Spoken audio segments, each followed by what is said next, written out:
যিটো কংগ্ৰেছ দলে জৰুৰী অৱস্থা আনিলে, যিটো কংগ্ৰেছ দলে সংবিধানক নিলম্বিত কৰি ৰাখিছিল, একচুৱেলি কংগ্ৰেছৰ লাজ বুলি একো নাই। ই এটা কংগ্ৰেছ এনেকুৱা এটা দল যাৰ শৰীৰত লাজ শব্দটোৱে শোভা নাপায়।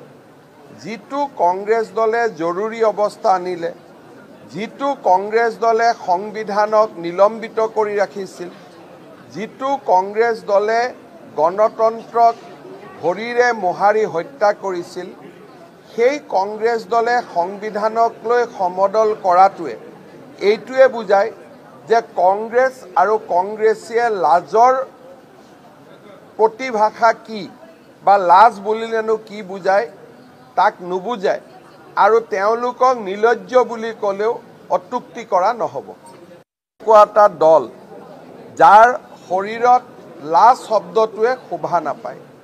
যিটো কংগ্ৰেছ দলে জৰুৰী অৱস্থা আনিলে, যিটো কংগ্ৰেছ দলে সংবিধানক নিলম্বিত কৰি ৰাখিছিল, যিটো কংগ্ৰেছ দলে গণতন্ত্ৰক ভৰিৰে মোহাৰি হত্যা কৰিছিল, সেই কংগ্ৰেছ দলে সংবিধানক লৈ সমদল কৰাটোৱে এইটোৱে বুজায় যে কংগ্ৰেছ আৰু কংগ্ৰেছীয়ে লাজৰ প্ৰতিভাষা কি বা লাজ বুলিলেনো কি বুজায় তাক নুবুজায় আৰু তেওঁলোকক নিলজ্জ বুলি ক'লেও অত্যুক্তি কৰা নহ'ব। হিমন্ত বিশ্ব শৰ্মা ডাঙৰীয়াদেৱে কোৱাৰ দৰে সঁচাকৈ কংগ্ৰেছ দলটো নিলজ্জ নেকি বাৰু?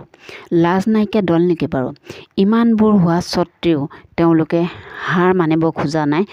2024ত ভাবি আছে তেওঁলোক ৰজা হ'ম বুলি, মুখ্যমন্ত্ৰী হ'ম বুলি ভাবি আছে ভূপেন বৰাদেৱে। গতিকে এইখিনি চাগে তেওঁ আশা কৰাই মিছা হ'ব। বন্ধু বান্ধৱীসকল, ভিডিঅ'টো চাই কেনে পালে কমেণ্টত জনাব। লগতে চেনেলটি ছাবস্ক্ৰাইব কৰি দিব, মই যাতে আগবাঢ়ি যাব পাৰোঁ। আজিলৈ আহিলোঁ, ধন্যবাদ।